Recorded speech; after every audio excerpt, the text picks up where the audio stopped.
Welcome to Bear Down Ballers. I'm your host, AJ Bramlett. Got my man Ryan Wall with me again this week. Good bounce back win for us over the weekend, man. What were your thoughts on the game? Yeah, it was a great win, 67-56. It was an ugly win, I must say. Kirk Risa finally made a three-pointer. He was 2 for 8. He's 2 for 17, dating back to the game against UCLA. But yeah, I thought it was a gutsy performance. But like I said before we started recording, I thought it was great for this team to experience a very tight game late in the game and having to find a way to pull through, even when their guys weren't hitting shots. I mean, Tabellis wasn't great. He started this game. He still has the ankle issue a little bit. Matherin was 5 for 16 from the field. It was ugly. Terry was 1 for 5. It's tough to win when it's simple as this. It's tough to win when your guys don't hit shots. Yeah, absolutely. And I thought they did a good job, though. I mean, they kept battling. Obviously shots weren't going down, but it's just we've shown another way that we're able to pull off victories. You know what I mean? When things aren't going right, we still have to find a way to do the things that we need to do to get the W. And, I thought Christian had a great game. CeeLo played good. Umar's continued to be a really, big energy boost off the bench. And then we just made timely plays. I thought, Kyer played a solid floor game in that game, did a really good job on defense, and then made, a timely basket at the end. So I thought it was better than us coming out there and blowing them out. You know what I mean? Especially with UCLA coming back in this week. And, it was good to have a close, tough game where, and ASU played, give them credit, man. They played really well. They played hard. They knocked down shots. We weren't able to really throw it in the ocean again for a while there. But, it was just a good victory for us. And now, we get to, get ready for what we were all really waiting for, which is Thursday. Yeah, and before we get to Thursday, you mentioned Koloko is great. Umar Ballo has been excellent. Three of the last 4 games, he's had at least 14 points. And he's really just provided energy and scoring and, just off the bench. And it's really been, terrific to see. Pelle Larson has been really good too. He had 8 points, 5 rebounds in 21 minutes. He's been, getting better, it seems, along with Umar every single game. And it's just great to see. But yeah, Christian Koloko he was dominant. He had 12 points, 13 rebounds, 5 blocks. Yeah. It's great to see him playing well, and he's so effective, down low. He's doing a great job. And I think, he had, 4 blocks or whatever they credited him with, but he changed like 10 or 11 shots in that game, And so, ASU guys were looking for him. I thought he did a really good job of just running the floor. And then really my favorite play of the game, and I'm sure it was yours too, is when he got that steal, at half court, took it full court and banged on him for the and one. I mean, you don't see a guy that big doing that very often. So I thought that How many was 7-footers really you see impressive. do that? Not very many. That's what I'm saying. So that was impressive. I jumped off the couch on that one. So I was happy for CeeLo. He's been consistent this whole year, and even if he's not scoring as much as he in some games, his defense and his effort has been consistent every single game of this entire season. And so he's a guy that we can count on. He's anchored in the middle right now, and then with Umar coming on as well, that's a good tandem, especially even when they put them in at the same time. That's a lot for opposing defenses to handle under the basket and around the rim. So both those guys have been doing a great job and really pushing through until Zoo can get back to his normal self. You know what I mean? I think that's going to take him a little while. And obviously that was a tough injury, and he's out there playing really tough right now and giving what he can to the team. But you can tell that he's hobbling a little bit. And so those guys can hold down the fort a little bit, but still being able to have Zoo in there facilitating and being out there is a bonus as well. Yeah, another thing I've mentioned or I've seen from Koloko is his ability to guard the perimeter has been really excellent. He's really quick on his feet. He's a great athlete, and that allows him to play a little bit of the 4 sometimes. But when we talk about the game against UCLA, I don't think they could play the so-called Twin Towers lineup because I think UCLA is just too quick. But any final thoughts you had from this win over our Arizona's rival, Arizona State? Well, I think the good thing was, Kirk Kriisa saw some shots go down, which I think was big for him. Obviously, with his reaction after knocking those down, he was happy as well. And I think that's going to go bode well for us going into the UCLA game. But really, I just wanted to see how they bounced back and, really emotionally on the court, how they were going to respond. And they responded well. They didn't panic. In some teams, if, you're getting a tough battle like that from your rival, you're coming off a game where you didn't play very well. Some teams might not handle that situation very well, but they just kept plugging away, kept playing hard, kept doing what they needed to do to pull out the victory and got it done. So I think it was a good stepping stone for us for this week. Gives us a little bit of confidence going into the UCLA game. And now we get to go back and, try to prove some guys wrong of what happened in the last game. Yeah, and let's get into it. This Thursday, when this comes out, it'll be in 2 days at 6 o'clock Mountain Standard Time. UCLA comes to Arizona's house, comes to the McCall Center after Arizona lost by 16 points last Tuesday at Pauley Pavilion. I mean, AJ, what do you think they need to change to, do better and hopefully pull out this win against the Bruins? I think they'll learn from that game, last week. And, I think Ben talked about it a little bit after the game that UCLA did a pretty good job of kind of isolating our guys in one-on-one matchups and then taking advantage of that, getting some switches and then attacking off of those opportunities. I think we'll be ready for that this time. I think, Coach Lloyd will make some adjustments. The guys have played them once now. And I think it's going to be a different story on Thursday. I just see, the heart and fight in this team. And, it was a bad performance. It wasn't a bad performance. UCLA played really well, I think, and we weren't ready that game. And so I think now that we have an opportunity to be at home with the McCall Center, and that's another thing I want to talk about was the McCall Center on Saturday was awesome. That was the McCall that I know and love, And so, I thought they did a great job giving the team energy. And so Thursday is going to be even more crazy. And, I think our guys are going to be ready to go. Yeah, I said that too when I first sat down and, the starting lineups were announced. That crowd was rocking. The Zona Zoo was going crazy. It was excellent to see, and hopefully it's just as I don't think it was quite a sellout, but I mean, against UCLA, I mean, it pretty Yeah. much should be. But yeah, I think, yeah, you mentioned a good point. They tried to isolate Arizona. Arizona's not an ISO team. They're a team that likes to use movement and, yeah, likes to go on the fast breaks, and they couldn't really do that against UCLA. I think that needs to be a point of emphasis early in the game, and I think they need to use the big men early Yeah. and often. Koloko, Ballo, Tabellas, because I mean that's a clear advantage Arizona has against the Bruins. Yeah, for sure. And I think, we kind of fell in love with the 3-point shot, obviously, that first game. We didn't go inside as much as we probably should have, but I know that this time around, and with the guys playing the way that they're playing right now, that's a distinct advantage. And really, if we can get them in some kind of foul trouble early in the game as well by going inside a little bit more and pounding the backboards on both sides of the court, I think we're going to be in good shape. And, they're a good team. I mean, don't get it wrong. They're going to come in, be ready to play on Thursday, but I know our guys have something to prove, and that being on a home court at McHale and having that energy, and I think they're going to play really well. Yeah, and another thing is Arizona has to snap out of this shooting struggle, right? Like Sometimes, eventually they have to shoot better than 13%, or below 30 like they have been. So I think they're going to shoot better, and I think that'll keep it a closer game. But I think it's really going to come down to their scorers slash wing players on offense if they can make shots.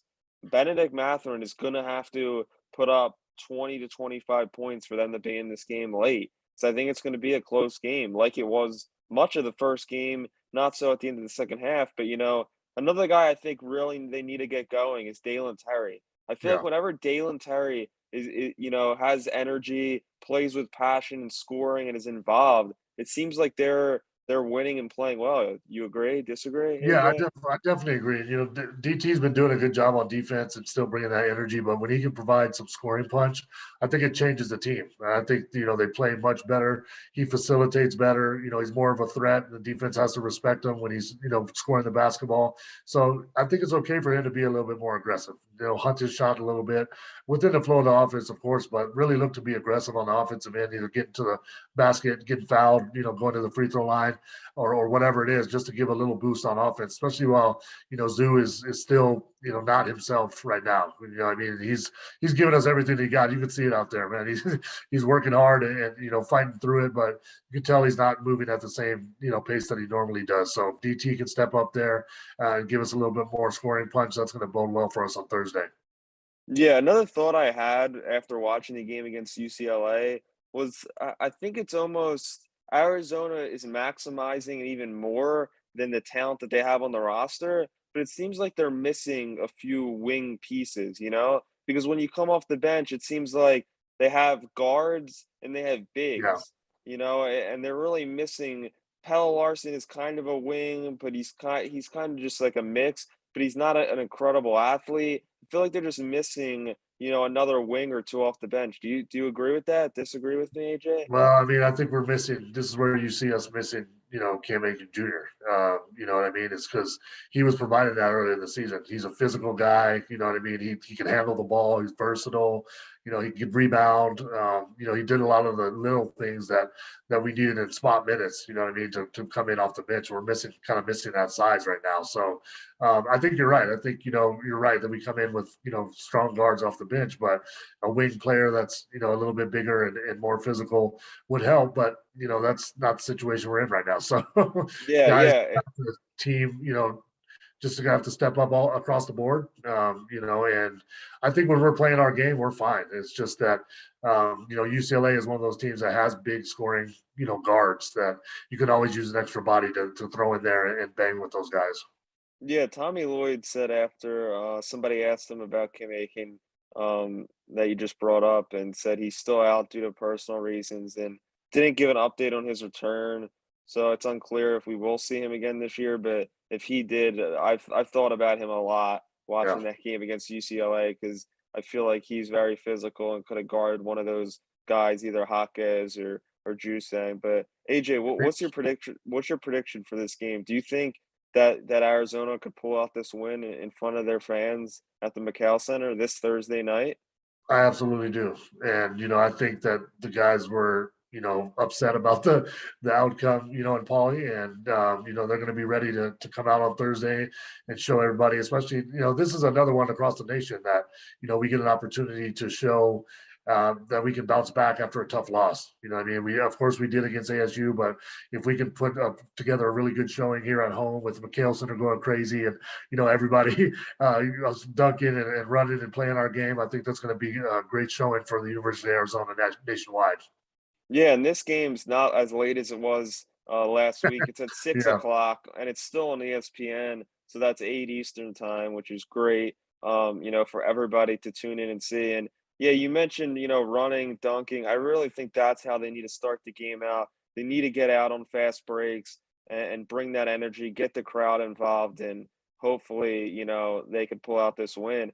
But this week does not stop there. They have an action-packed week, 3 games. The 2 other games, UCLA, the Trojans are coming to town on Saturday afternoon at 3 p.m. And then Arizona goes to Tempe to face the Sun Devils once again on Monday night. How do you think those 2 games will play out? You think Arizona can maybe go 3-0 in this, this little, home road trip and bring the energy back to the program?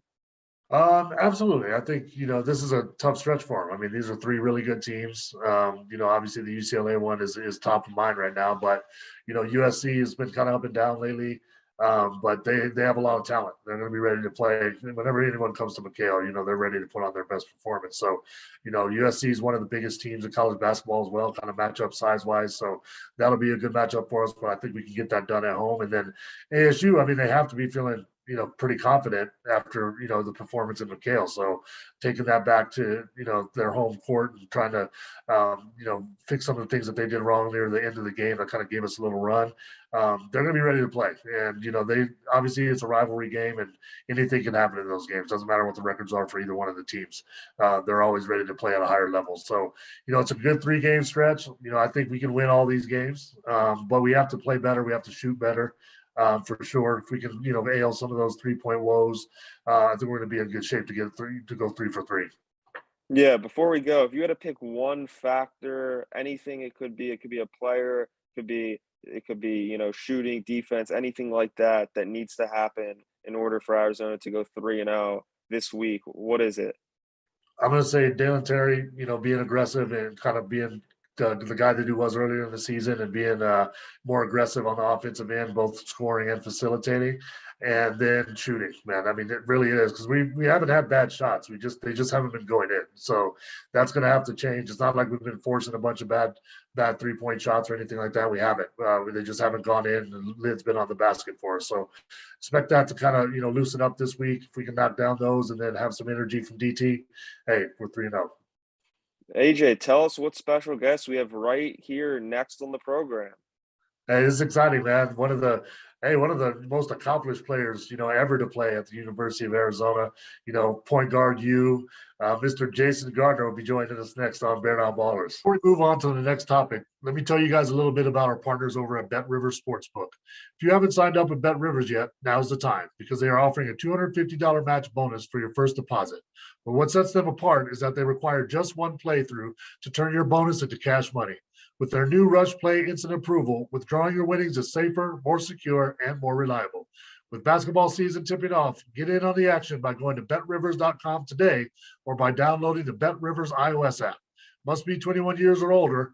Gambling problem? Call 1-800-GAMBLER. All right, I'd like to welcome in my man, four-time All-American, big timer, point guard one of the best players to ever play at the University of Arizona, Mr. Jason Gardner, man. How you doing, brother? I'm doing well. Thanks for having me. Absolutely, man. Appreciate you taking the time today, man. I'm gonna jump right in and just kind of go back a little bit and have you tell me about growing up in Indianapolis, man, and what that was like. I mean, I know the state of Indiana is, basketball, it's legendary. And what was it like growing up playing basketball in Indiana and playing high school ball, for North Central there in Indianapolis?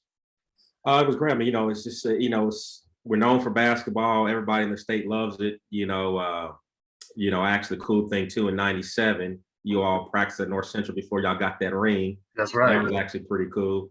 But no, I think it's it's just started at 6, 7 years old. I mean, and it's just been something that from people shooting ball in the snow, shooting ball in the rainy weather. I mean, it's just basketball just always played. Yeah, I mean, that's big time, man. You won a state title in '99. You were Mr. Basketball, right? And I think the same year.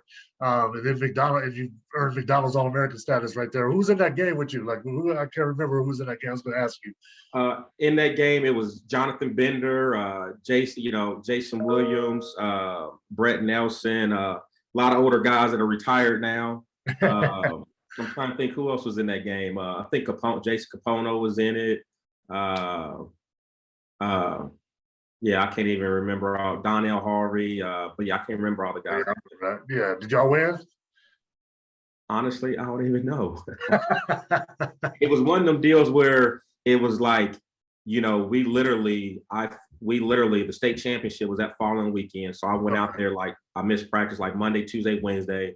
Obviously, our coach was pissed, like, well, you shouldn't go. And I'm like, hey, man, I got to go to this. Got to go to that, man. So it was kind of like got out there for like 2 days, then boom, flew back and then played the state tournament.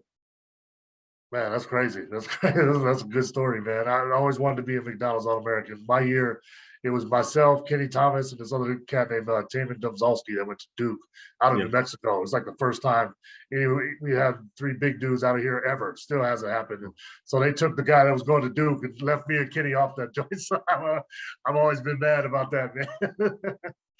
Hey, let me jump in real quick so I was talking to Mike Bibby when he was on the show, and there was certain guys that I think Coach Olson trusted so much that he just kind of handed the keys over to them as soon as they got to campus. And I look at you as one of those guys, you know what I mean? And very few of those guys got that opportunity, and Coach had that much confidence in them. Like, what was your relationship like with Coach? Just talk to me a little bit about that, man. When Coach O was recruiting me, actually the crazy thing about it is that I knew, in Indiana, so we're in Big Ten, that's the verse that all Big Ten. And obviously, the late game, sometimes it's hard to catch Arizona games. But how I really knew about Arizona it was a Sega Genesis game called Coach K. I remember And that. Yeah. my brother would always play with Arizona with Damon, Yeah. So that's the main reason how I even knew about Arizona, And then at Nike camp, Coach O, he came to that front row, and I called my mom after the game and said, "Hey, Coach Ocean was at the game." And so really, but if it probably really wasn't for that, I really kind of wouldn't knew so much about Arizona. I Right. probably maybe would have stayed in the, for Big Ten country, So that's kind of how it all kicked off. And then, his wife Bobby at the time, they would call me after my games, a Friday or Saturday, and I would actually talk to Bobby a lot more than Coach O sometimes. Yeah. Sometimes she may call and ask about the game and then hang up, and I'm thinking, I didn't talk to Coach O. That was kind of weird. So I think that relationship, being far from home, knowing you had a mother figure, here that you felt trusted, you had ever had something, talk to somebody about anything like that. So I thought that side of the recruiting process was pretty cool. And then just the relationship I have with Coach O. I mean, obviously, coming in here, he did hand me the ball. I was like, hey, it's your show. But I think I had some veteran guys, Michael Wright, Lauren Woods, Richard Jefferson, Luke Walton, Justin Wessel, John Ash. So it was kind of somewhat of an experienced team as well. But yeah, I mean, he handed me the ball, and then over time, I remember there was, Lauren Woods pulled me to the side during the game, was like, "Hey man, it's your show. You tell us what you want to run." And after that, I was like, "All right." So, All right. so after that was over with. That's good, man. That's impressive, my brother. And talk about, so 2001 obviously was a special season, and you mentioned Bobby a little bit. There's a lot to do, I think, with that season. With Bobby as well. But talk about that run, that season in general, because I was in Spain during that time. I was stayed up late to watch y'all in the championship game that year. It was bad when y'all when they cheated y'all, man. but talk to me a little bit about that season, what it was like in y'all run that year. I think, we all kind of came together for Coach O. Again, I think Bobby was a big part of, probably people coming here, big part of, Coach O's success as well. And I think that, when he had to step away, we kind of had a little bit of a downfall a little bit. But I do think Coach Roz did a great job, too, by keeping guys together, keeping it moving. And then I think when Coach O got back, it was kind of like we all just came together, kind of, from just, sharing the ball, talking a little bit more, being a better team, being a better teammate. And I just think we kind of hit that road, and, we kind of got to rolling, and it was kind of, next we found ourselves in a championship game with Jason Williams on my back. Yeah, there you go. See, I knew you had to say something about it. Yeah. So, that'd been a third foul in the first half, and, who knows how the game, but overall the game was good. It just came down to literally the last 5 minutes, and Mike Dunleavy hit back-to-back threes, and, we missed 3 times in a row. They hit 3 threes, and that was a ball game. Yeah, it was tough, man. I mean, do you still think about that a lot? You still think about that game?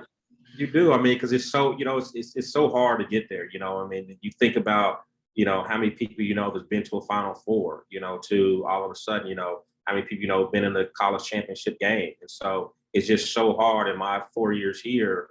I mean, we had some really good teams, and we got to the Final Four one time. And, every year we thought, we had an opportunity, but, it was just the way the ball fell that night, and we kind of didn't get there. So, you do and I was broke that game. And so sometimes I just wondered, like, dang, just a couple more shots, what would have happened. But I think that's just kind of the competitiveness, in me and whatnot. Yeah, man. I mean, but still a heck of a run, man, that y'all made. It was a big time for Arizona, still putting us on the national stage again. And, congratulations on that run, man. You were a 4-time All-American, National Player of the Year. Like, that's a crazy resume, man, at Arizona. And one of the few players, in Arizona history to have their jersey retired hanging up on McHale, man. Like, how does that feel when you walk in that gym every single day, look up there? See that Gardner up there. I think blessed, I think blessed has been so many players that came through here, and a lot of good teams, a lot of good players that's had great college careers, great NBA careers. But some of it, I think some of it is that, the work that I put into it. I think the other deal, I was blessed again to have some good teammates that, somebody like Lauren Woods who, everybody talked about, no doubt that, hey, they talked a lot about me and Gillard being, defensively. I'm like, it's not so much that we was defensively good. It was just you couldn't when you beat us, you had to go see more. So I think I was just kind of blessed just playing with a lot of good teammates, a lot of good athleticism, and we got to get out and running, and it's kind of the way it went. Yeah, Big Lauren, man, because he was there my senior year. He was there, but he couldn't play, so he was sitting out that year. Mm-hmm. And he made me so much better, man, because he would block all my stuff at the beginning of the season. I was like, man, I'm like one of the best players in the country, I think. And these dudes getting all my shots. I had to change up, switch up my game a little bit, man. So Lauren's a good dude, man, real good dude. Real good dude. So let me ask you this: like, who was when you were in the Pac? It was Pac-10 when you were there. You were there still, or was it Pac-12? Pac-10. Okay, so in the Pac-10, who's your biggest rival during your time playing there? Who did you go get up for when you were going to play those guys?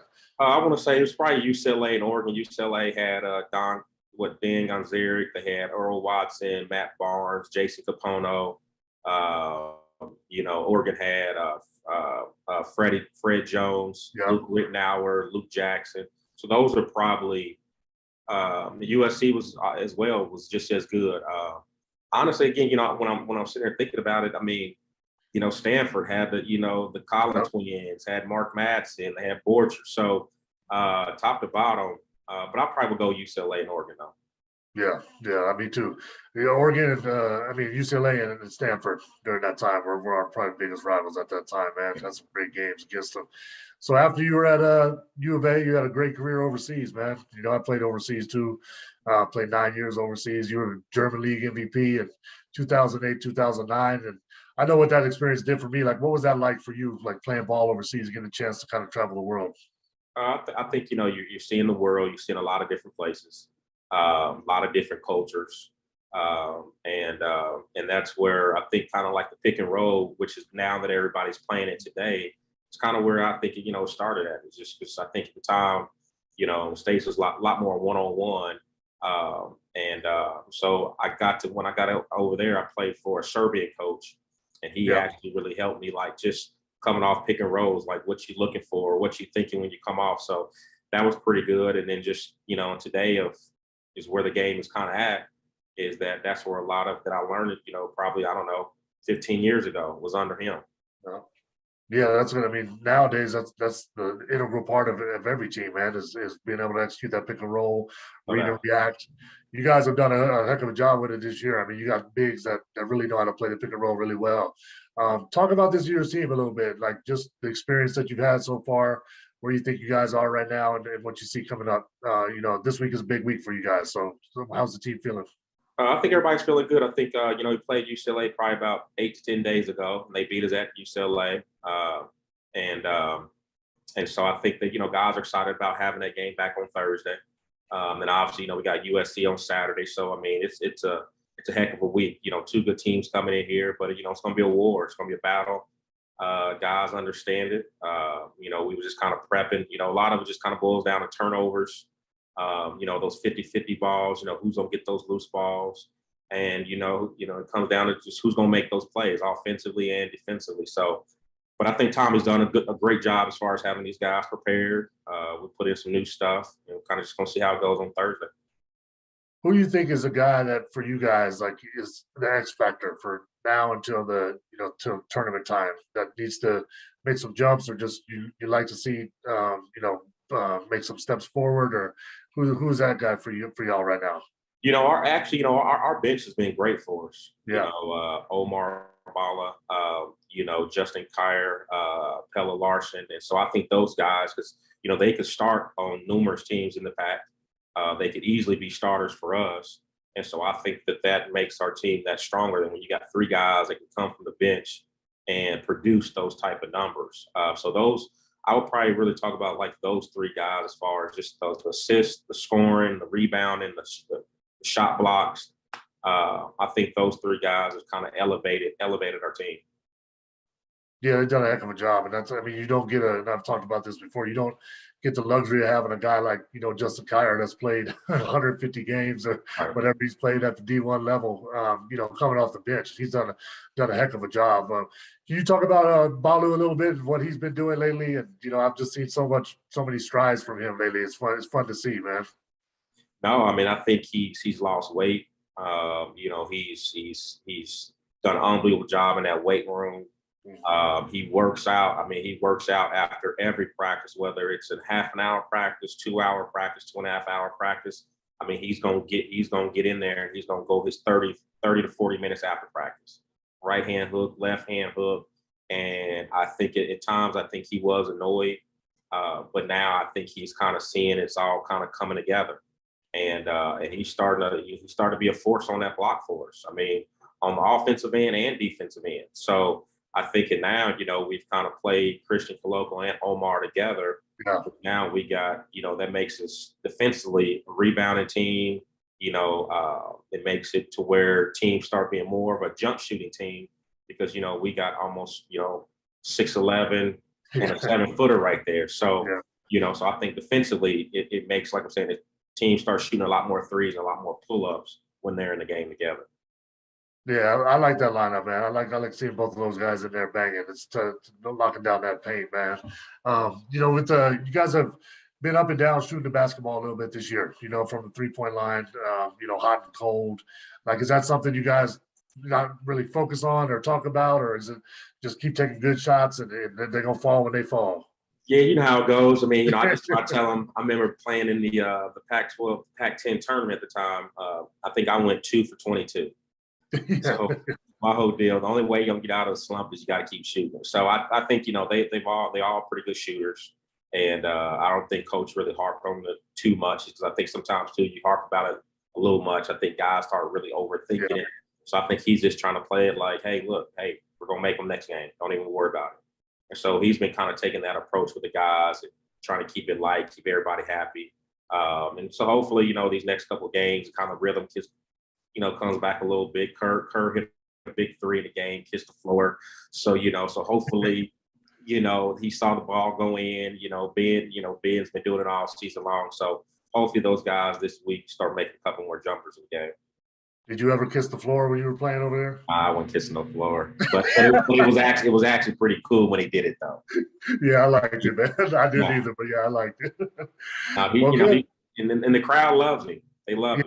So, he 2 games. I mean, he was, I don't even know if he made a 3. And then so when he did do that, we talked literally probably 20 minutes ago, and even just how the crowd erupted for him, was huge. So I thought it was pretty cool. Yeah, I think that's a big time thing for Thursday, man. I mean, they love that guy. He plays with such passion and energy. You always got to have a guy like that has that kind of attitude, man. When you're trying to win a championship, for sure, you got to have a guy like that. So he's been doing a heck of a job. Before I let you get out of here, man, talk a little bit about the coaching staff and, what they've done this year. Coach Lloyd being the first year, and then, Steve Robinson, all the guys on the staff, the job they've done so far. Coach Lloyd, getting here, it's always hard, taking over a program and never know how guys are going to respond to you, how guys are going to act, and different things like that. But I think, just how he's kind of put this team together, got everybody playing together. I mean, we're averaging 20 assists a game. The pace of it, I think that, we're kind of, I think in that last 13 minutes of the game, I think the other team's kind of wearing down, just even with our pace offensively and defensively. So I think he's done a great job with that. Coach Robson, obviously, numerous NCAA championships, Final Fours, a lot of experience. He's been there. He's been in all the games. Coach Murph, another former head coach who been in the NBA and, manager here. So he understands the ins and outs of Arizona. And then, we got coach, we got another coach, from the Phoenix Suns who, he's a offensive genius, Ricky. So he does a great job with that side of it. So overall, I think our assistants with the NBA experience, the pros they've been around, the championship games they've been in, it's a winning staff. Absolutely. I think, if I was a guy that's looking to go to college, man, Arizona's the spot I'd want to go right now, for multiple reasons. So your official title is Director of Player Relations, I believe. Like, talk to me about your role and what you're doing right now at UVA. It's kind of reaching back out to former players that played here, kind of get them back and what's going on, trying to get them to games, practices, get them back in the summer. Obviously, too, just being around of guys here, just, helping them with whatever's going on, socially, athletically, academically, and so I think that's kind of my big role also too, kind of, in practices, I just watch practice quite a bit. I mean, I can't be on the floor, so I just jot down notes and kind of bring that to coach of just different things that I see, obviously being a former head coach. So that's kind of the bulk of kind of what I've been doing. Yeah, you're doing a good job, man. And let me give a shout out to, he told me that you called him the other day, Donnell Harris. Donnell got his degree, man. Got his degree. From you, man. Good dude. He was just he came to the game, Okay, good. last weekend and got to see him. And so great dude, glad he got his degree. But he, as you know, fun guy to be around. Yeah, Donnell's one of a kind, man. One of a kind. Well, hey, Jay Gar, I appreciate it, man. Hey, I'd love to have you back on, later in the season or next season, whenever, man. But you're doing a heck of a job over there, man. Fun to watch this team. As an alumni, I'm proud of what you guys are doing. So just keep rocking with what you're doing, and let's get this done against UCLA on Thursday, brother. I appreciate it. Well, thanks for having me on there. Anytime, man. Appreciate you, man. All right. All right.